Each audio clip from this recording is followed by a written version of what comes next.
한 번에 합격 해커스. 안녕하십니까. 자, 이번 시간은 지방직 9급 건축 구조 2023년 부분 여러분들 진행 한번 해보도록 하겠습니다. 건축직이 이제 구조, 국가직 부분에서 지난번에 상당히 난이도 높았어요. 난이도 높았고, 근데 이번에 지방직 같은 경우는 난이도를 많이 낮췄습니다. 난이도를 낮춰갖고, 우리가 이제 만약에 공부를 디테일하게 잘했다면 80에서 90점까지도 노려볼 수 있는 그 정도 수준까지 갈 수 있는 그 정도 난이도로 이제 출제가 됐어요. 그리고 이제 우리가 뭐 애매한 문제, 찍어야 되는 문제도 물론 한두 문제 나왔지만 그 문제를 제외하고는 대부분 한 15개 이상, 17개 이상 다 풀 수 있는 문제가 나왔기 때문에 아마 요거는 공부하신 분들과 공부 안 하신 분들의 변별력이 어느 정도 갖춰진 그런 문제 유형이었다라고 볼 수가 있습니다. 그래서 전체 난이도는 중간에서 약간 쉬운 정도, 그러니까 중하 정도의 난이도가 아니었나. 기존에 이제 우리가 쭉 펼쳐놓은, 어떤 난이도를 보면요. 자, 1번 문제부터 보도록 하겠습니다. 자, 1번 문제죠. 요것도 역시 공부 디테일하신 분들은 다 풀었어요. 그죠? 자, 다음 중 건축구조 기준에서 규정하고 있는 기본 등분포 하나 중에 용도별 최소값이 가장 큰 건축물은 뭐냐? 가장 크게 우리가 뭔가 물건이 올라갈 거는 뭐냐라고 물어봤어요. 자, 주거용 건축물의 거실 같은 경우가 가장 적죠. 이거는 뭐 사람이니까요. 그죠? 사람과 일부 기자재. 그 다음에 일반 사무실 기자 좀 더 많죠. 그래도 적어요. 2.5. 자, 단위가 킬로뉴턴/m 제곱이죠. 단위. 자, 그 다음에 도서관 서고가 7.5 킬로뉴턴/m 제곱이고요. 3번 정답이고. 4번 총중량 30km 이하의 차량용 5개 주차장이다. 5개 주차장. 요거는 5.0이에요. 그렇죠. 정답은 3번입니다. 요거 이제 공부하신 분들과 안 하신 분들 차이가 나는 문제고요. 자, 근데 요거는 이제 센스 갖고 풀어주는 문제입니다. 자, 건축구조 기준에서 규정한 목표 성능을 만족하면서 건축주가 선택한 성능 지표를 만족하도록 건축구조물을 설계하는 방법, 성능, 그죠? 성능 지표 만족이죠. 그러니까 사양 설계, 즉 법적으로 하는, 법규대로 하는 설계가 있고, 이렇게 성능 기반으로 하는 설계가 있고요. 이런 성능을 기반으로 하는 설계, 성능 기반 설계법. 답을 얘기해버리네, 제가. 자, 됐고, 이것도 풀 수 있는 문제였고, 3번. 자, 강봉, 강선, 강연성 등과 같은 긴장제를 사용하여 콘크리트에 초기 긴장력을 도입한 거 무지 쉬운 문제죠? 프리스트레스 콘크리트. 그죠? 2번 정답. 상당히 쉬운 건. 자, 이 4번도 무지하게 쉬운 문제예요. 오히려 공부를 좀 애매하게 조금 얇게 하신 분들도 꽈락을 면할 수 있는 수준의 어떤 문제들입니다. 자, 조적구조에 대한 설명을 옳지 않은 것. 일반적으로 풍하중이나 지진하중과 같은 수평하중에 취약하다. 벽돌구조의 세로줄로는 막힌 줄눈보다 통줄눈 설계하는 것이 구조 유리하다. 틀렸잖아요. 막힌 줄눈이 유리하고 통줄눈은 구조상 어렵다라고 했죠. 2번 정답. 3번. 테두리보는 조적벽 상부에 설치하여 구조를 일체화시키고 상부 하중을 균등히 분포시킨다. 4번. 벽돌 쌓기 방법 중 불식 쌓기는 같은 켜의 길 쌓기와 마글 쌓기를 교대로 사용하는 방법 맞습니다. 통줄이 일부 발생하고요. 자, 이 문제도 30초 만에 풀어주셔야 돼요. 자, 그림과 같은 수평하중 20kN이 작용하는 라멘 구조에서 D점의 힘 모멘트 되냐? 자, 여기에 힘 모멘트를 구해달라. 그럼 어떻게 해야 돼요? 끊어요. 그죠? 끊어서 구하는 거죠. 끊어서 이쪽을 구하든지 아니면 이쪽을 구하든지. 끊어서 이쪽을 구해보죠. 이쪽으로 와야 돼. 이쪽으로 가면 복잡해져. 이쪽으로 와서 딱 보니까 여기 하중 딱 하나 있어요. 요 반력. 그죠? 요거 뭡니까? 롤라 지점이기 때문에 반력, 상향 반력만 딱 하나 있습니다. 근데 그 상향 반력의 지점이 요것과 일치돼요. 그러면 이 모멘트가 작용하지 않죠. 거리 형성이 안 돼요. 얘가 만약 여기 있다라고 하면 1m만큼 거리 형성되어 돌 텐데 거리가 똑같이 일직선상이 있어요. 그러면 거리 형성 안 되죠? 모멘트도 없어요. 자, 요거를 우리가 F니까 RF라고 할게요. 그러면 모멘트 D는 자, RF가 거리가 없다. 0이다. 그러면 제로가 됩니다. 모멘트는 제로. 1번 정답이에요. 끊어서 어느 쪽이든 구해주면 된다. 간단한 쪽으로 풀어주면 바로 0이 나온다는 거. 네, 그걸 기억하면서 풀어주는 문제입니다. 자, 6번 문제입니다. 자, 그림과 같은 연속보에 발생하는 모멘트도의 개형으로 옳은 것은 뭐냐라고 물어봤어요. 그렇죠? 네, 계략적으로 그린 거. 우리가 이제 그 모멘트에서 집중하중이 작용하는 모멘트는 1차 직선으로 형성을 해요. 1차 직선으로 형성된다. 그렇죠? 1차 직선에 흐른다. 자, 그러면 얘는 모멘트가 전부 다 요런 놈들만 모멘트가 있잖아요. 그렇죠? 네, 여기, 최종적으로 여기는 제로가 될 것이고요. 그럼 1차 모멘트고 여기도 모멘트가 반력 이렇게 걸렸을 거예요. 그렇죠? 그럼 모멘트 반력이 얼마인지 모르겠지만 어디가 찍혀 있을 거고 얘 때문에 모멘트 반력으로 여기에 쭉 상향 반력을 키워놨는데 자, 얘 때문에 1차 직선을 이렇게 꺾이겠죠. 1차 직선입니다. 1차 직선. 어떤 모멘트 값이 반력이 있을 것이고 모멘트 반력이 있을 것이고 1차 직선 꺾일 거예요. 그 다음에 가다가 여기서 한번 더 위로 올려주죠. 그리고 최종적으로 여기서는 제로가 된다. 여기 힌지기 때문에 모멘트 제로. 최종적으로. 여기 모멘트가 남아있으면 안 돼요. 그럼 얘가 차랑차랑 돌고 있다는 얘기야, 끝에서. 그죠? 이렇게 형성된 거 뭐죠? 1번. 그죠? 이 문제에서 기억할 건 뭐냐면 집중하중은 모멘트에서 1차 직선으로 나타난다. 그죠? 그 다음에 캔틸레버이기 때문에 여기에 고정점이기 때문에 여기에 뭐가 있다? 모멘트, 반력이 존재하고 있다. 라는 거. 만약 여기가 힌지였다면 여긴 제로가 되는 거야. 제로 상태. 모멘트 없이 제로로 출발하는 거야. 이렇게 출발해서 이렇게 갔다가 이렇게 끝나는 거야. 그렇죠. 이렇게 풀어주는 문제. 자, 7번 문제도 맨날 나오는 용이잖아요. 그죠? 자, 그림과 같이 등분포 하중을 받는 단순보에서 중앙부 최대 처짐을 귀가 간지럽네요. 누가 제 얘기를 하나 봐요. 그죠? 자, 중앙부 최대 처짐을 줄이는 방법 중 가장 효과가 큰 경우는 뭐냐? 라고 물어봤습니다. 자, 그러면 얘는 등분포 하중이고 자, 단순보기 때문에 자, 처진 값을 구할 때 384 2i분의 384 2i. 이거 384는 필요 없어요. 2i분의 PL 사승만, 제가 뭐죠? 오메가 L 사승만 알고 계시면 돼요. 그냥 기본식만. 오메가 L의 사승. 이렇게 풀어주네요. 그렇죠? 자, 이렇게 풀어준다. 그러면 하중 부분에서, 하중 부분을, 자, 2분의 1로 줄이면, 자, 얘를 2분의 1 줄이면 얘가 2분의 1 줄겠죠. 그죠? 얘는 2분의 1 줄어. 자, 보폭하고 연관되어 있는 건 뭐예요? 얘잖아요. 네. 자, 단면 2차원일 때 12분의 자, BH 삼승. 자, 이렇게 들어간다. 직사각형 단면이라고 했기 때문에. 그러면 보의 폭을 넓힌다고 했다는 것은 요거를, B를 조정한다는 얘기죠. 그럼 분모가 2배 되니까 얘는 2분의 1배가 되겠네. 역시 2분의 1로 줄 거예요. 자, 보호춤은 뭐예요? 보호춤 요거잖아. 높이, H. 요거를 1.5배 한다. 그럼 1.5의 3승만큼 분모가 커지죠. 1.5의 3승 얼마예요? 그죠? 자, 요게 3.375야. 3.375. 그러면은 얘가 여기 분모가 3.375. 그럼 얘가 어떻게 돼? 3.375분의 1이 되죠. 2분의 1보다 더 작아지네. 그럼 치사스럽네요. 그죠? 자, 그 다음에 항복 강도가 2배 큰 강제로 교차한다. 그러면 요 강제 부분은 뭐예요? 바로 요거죠, 요거. 탄성. 그죠? 탄성계수. 강제. 그죠? 강제 교차. 탄성계수. 그러면 여기를 2배로 했다. 얘를 탄성계 2배 했다. 그러면 역시 2분의 1이 되는 거죠. 그죠? 2분의 1배. 이렇게 정해. 정답은 가장 크게 줄어든 거 3번이네요. 남은 전부 다 2분의 1이고요. 자, 됐고. 자, 그 다음에 8번 문제. 아주 기본적인 문제. 자, 벽돌 벽체를 쌓을 때 조적 내부에 수직 중공부를 두는 공간 쌓기 목적. 뭐죠? 뭐 방음, 방서, 단열. 그죠? 자, 중간에 중공부 둔다고 해서 내진 성능이 향상되진 않아요. 방음, 단열, 방수는 좋아지는데 내진 성능까지 향상되지 않는다. 좋아요. 기본 문제였고. 자, 9번도 기본 문제죠. 그죠? 자, 슬라브와 보를 일체로 터설하고 보의 양쪽에 슬라브가 있는 자, 철근 고이트 T형 보에 그죠? 네. 유효폭을 산정하는 세 가지 방법에 해당하지 않는 거 딱 세 가지만 있어요. 슬래브 두께 우리 이렇게 하고 있죠. T 플랜지, 16D 플랜지에다가 보폭 BW. 이렇게 하고 있죠. 이게 맞아요? 그렇죠? 인접보의 내측거리 이거 없어요. 2번 정답이고 3번 양측 슬래브의 중심간 거리 보경과의 4분의 1. 네, 맞네요. 2번 정답. 기본 문제. 자, 10번 문제는 풀기가 좀 어려운 문제예요. 그죠? 풀기 어렵고 상당히 어렵게 출제된 문제고 자, 계략적으로 여러분들이 풀어줘야 돼요. 자, 어떻게 푸는 거냐면 자, 그림과 같이 등변 사다리꼴 단면에 단금보가 힘내력에 도달할 때 그렇죠? 네, 그러면 우리가 균형 철근비를 갖고 진행해준다는 얘기예요. 인장철의 변형률이 0.009가 되기 위한 총 인장철 그냥 어떻게 되냐 아마 찍었을 거예요. 아마 찍는 게 더 유리한 문제예요. 그죠? 만약 이걸 갖고 풀었다? 시간이 좀 흘렀을 거예요. 그리고 답도 아마 정확치가 않았을 거고요. 자, 그러면 여기서 볼게요. 자, 밸런싱. 자, 철근비부터 해서 철근량을 갖고 들어갈게요. 자, 빨리 철근비가 0.85의 베타 1. 베타1이 개정이 돼서 0.8로 들어가야 됩니다. 0.8로.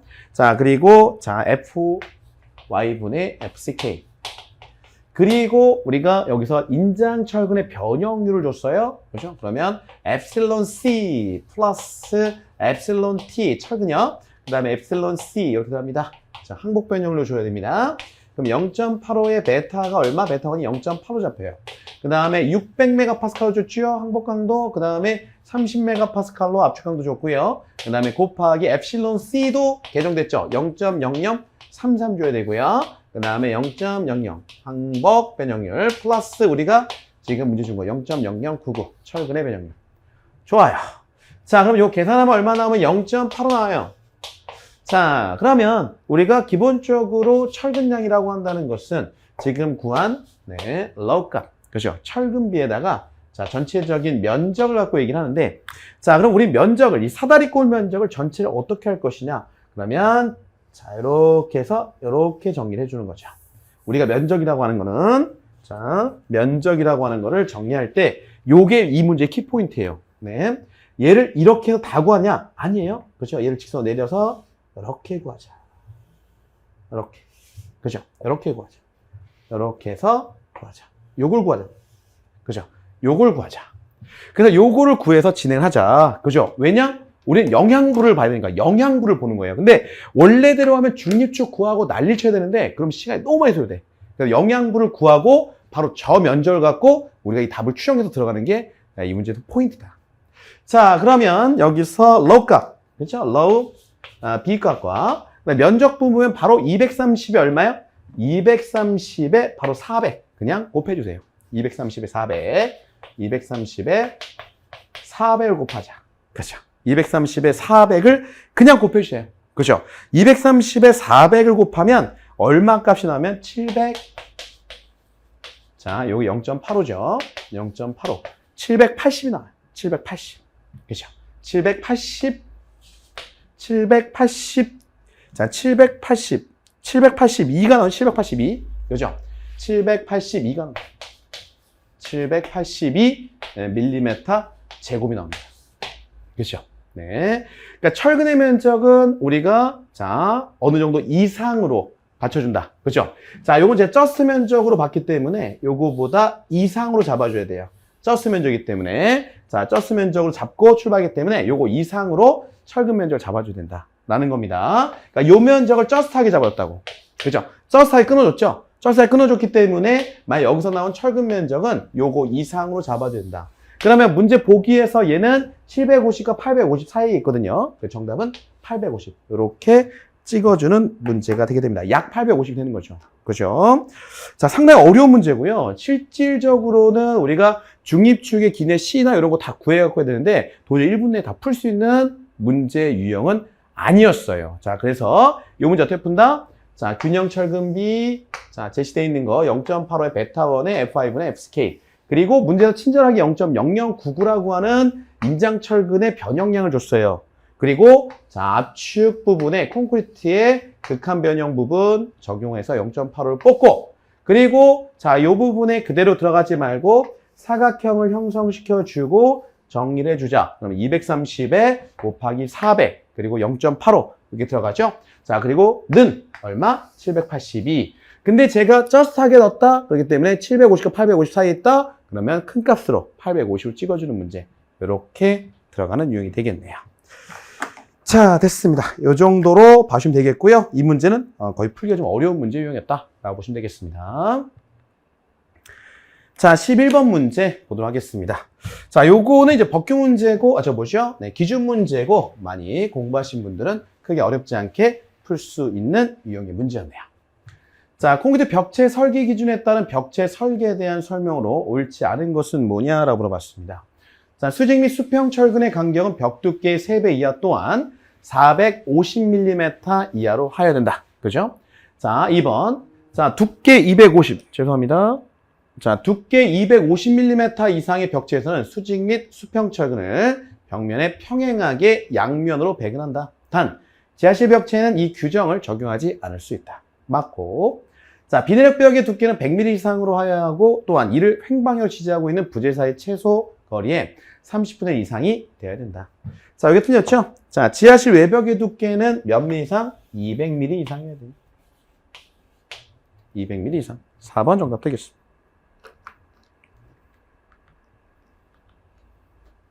자, 12번 문제 보겠습니다. 자, 요것도 기본형 문제죠. 자, 강구조에 대한 설명으로 옳지 않은 것은 뭐냐? 소성 변형 능력이 우수하다. 그죠? 자, 내화 성능 향상과 부식 방지류의 유지 관리 대책이 필요하다. 왜냐면 강구조는 피복이란 게 필요해요. 그죠? 불이 많이 닿고 온도가 올라가게 되면은 강도가 낮아지기 때문에 피복이란 과정이 반드시 필요하고요. 3번. 지속적인 반복 하중에 따른 피로 인한 파단의 우려가 있고 강제보 부재는 압축력이 작용하지 않으므로 자구를 고려하지 않는다? 아니죠. 압축력도 작용을 하죠. 보지만, 그죠? 상현 쪽에. 자, 그래서 압축력도 작용하고 힘내력 작용하기 때문에 자구를 고려해줘야 됩니다. 그죠?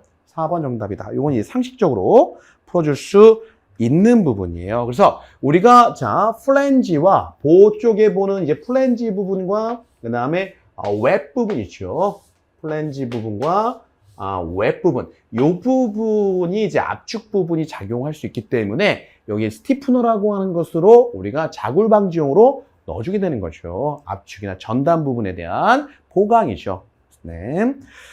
자, 됐습니다. 이 정도. 자, 13번 문제. 강구조 부재 접합에서 볼트 접합부에 파괴 유형이 아닌 것은 뭐냐라고 물어봤습니다. 자, 볼트의 압축 파괴, 볼트의 인장, 그 다음에 전단, 그 다음에 연단부. 자, 볼트라고 하는 거는 뭐냐면 여러분들이 볼트를 어떠한 부재와 부재를 연결해서 볼트를 쬐었다. 그러면 그 볼트는 이 부재와 부재가 이렇게 떨어지는 것을 막기 위한 거예요. 자, 부재가 있다.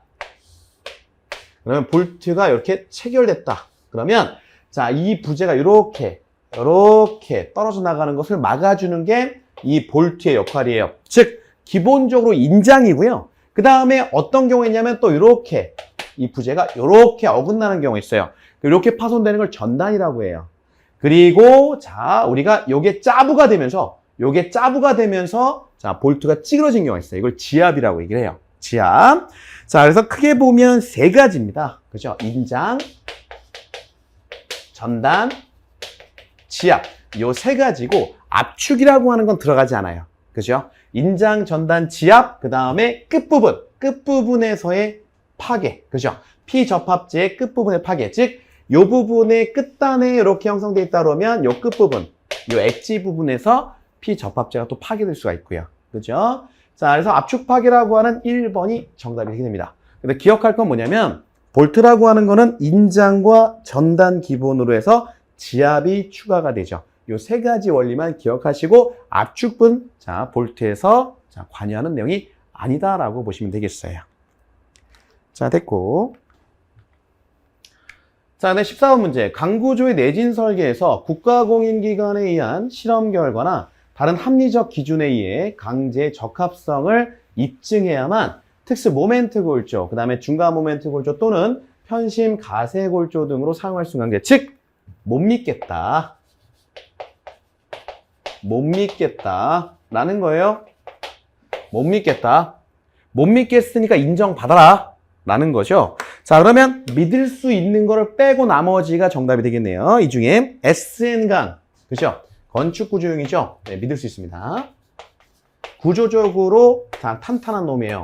자, 그 다음에 SHN강. 자, 요거는 건축구조용 열간압연 H형강이죠. 건축구조용 열간 압연 H형강이에요. 아, 믿을 수 있어요. 상당히 고퀄리티입니다. SM보다 더 고퀄리티예요. 자, 그 다음에 TMC강, 요건 상당히 고퀄리티죠.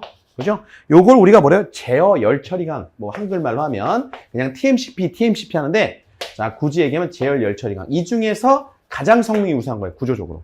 자, 구조적으로 성능이 우수한 세 가지. 근데 이 SM강이라고 하는 거는 원래 태생 자체가 구조적인 태생이 아니고 얘는 스틸 마린, 용접용이에요. 근데 구조적으로는 믿음이 안 가. 자, 그래서 얘는 인정받고 오세요 라고 하는 거죠. 1번이 정답입니다. 자, 됐고, 그 다음에 15번 문제 들어갑니다. 자, 강구조에서 와이어로프 등과 같은 인장재를 긴장시킬 때 결속시키는 부속철물 턴버클 2번 정답이죠. 나머지 베이스 플레이트, 어셋 플레이트 이런 거 전부 다 상당히 거리가 멀죠. 앵커 볼트는. 자, 요거는 그 기존에 많이 이제 나왔던 문제용이죠. 뭐 허용력 설계법 이럴 때, 자, 뭐가 뭐보다 크거나 작거나, 그죠? 그것만 유념해서 풀면 풀 수 있는 문제죠. 16번 문제. 자, 철근 콘크리트 구조 기초 설계에 대한 설명으로 옳지 않은 것은 뭐냐? 자, 동일 하중 조건에서 기초 면적이 커질수록 집안의 지압 및 기초의 침하량은 감소한다. 자, 연약 집안에서 말뚝을 사용한 기초의 하중을 연약 지층 하부에 안반추 전달하기도 한다. 3번. 기초로부터 집안에 전달되는 하중의 면적당 크기가, 그러니까 지금 하중이 전달되고 있는 크기예요. 허용 진해력보다 커지면 무너지죠. 그죠? 내가 허용하는 이 땅의 힘이 있는데 그거보다 전달되는 하중이 커지면 무너지는 거예요. 자, 커지고 설계와 집안이 구조물 안정적으로 지지할 수 있도록 한다? 말도 안 되는 얘기. 그죠? 작아지도록. 허용 지지력이 커야 될 거 아니에요. 그래 견딜 거 아니에요. 3번 정답. 4번. 부동침하는 구조물의 추가적인 응력과 균열을 발생시킬 수 있어 설계 시 주의하셔야 합니다. 자, 쉬운 문제죠? 이것도. 자, 문제가 나왔는데 더 쉽게 나왔어요. 더. 그러니까 이런 문제 유형이 많은데 문제 유형 중에서도 쉽게 나오게 출제했어요. 자, 건축구조 기준에 따른 건축물의 중요도 분류 중 중요도 1에 해당하는 거는 뭐냐? 1번, 연면적 1000제곱미터 이상인 위험물 저장 및 처시설. 연면적 1000제곱미터 이상인 국가 또는 지방자치단체의 청사, 외국 공간, 소방서, 발전소, 방송국, 전시전화국, 이거 전부 다 뭐예요? 이거 특이죠, 특. 자, 5층 이상인 숙박시설, 오피스, 기숙사, 아파트 1입니다, 이게. 정답 3번. 가설 구조물은 중요도 3이에요. 중요도 3. 네, 정답 3번이고요. 자, 18번 문제. 이거 논란이 될 수 있는데, 네. 자, 초고층 건물의 구조 설계와 관련된 요소 기술이 아닌 것은 풍동 실험, 그러니까 초고층에 풍압이 크게 불기 때문에 진행해야 되고, 기둥 축소량, 그죠? 네, 칼럼 셔터링, 그죠? 왜냐면 각 층별로 연령 양보가 달라요. 저 위층의 온도와 이 밑에 층의 온도 다르기 때문에 기둥의 축소량이 달라집니다. 그러니까 기둥의 변동량이 달라져요. 자, 그걸 이제 칼럼 셔터링이라고 하고요. 자, 횡력 저항 구조 시스템, 그러니까 지진이나 풍력, 네. 자, 다음 PEB. 원래도 이 PEB 구조는 프리 엔지니어링, 즉 우리가 이제 미리 시뮬레이션 해놓고 정교하게 조립하고 공장에서 해서 그 부재를 납품하고 자, 현장에서 그 설치하는 건데 초고층에서도 하거든요. PEB를.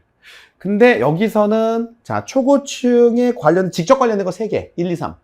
PEB는 출제하시는 분이 어떻게 봤냐면 얘는 철저하게 자, 뭐 사전에 철저하게 뭐로 봤어요? 철저하게 공장 제작,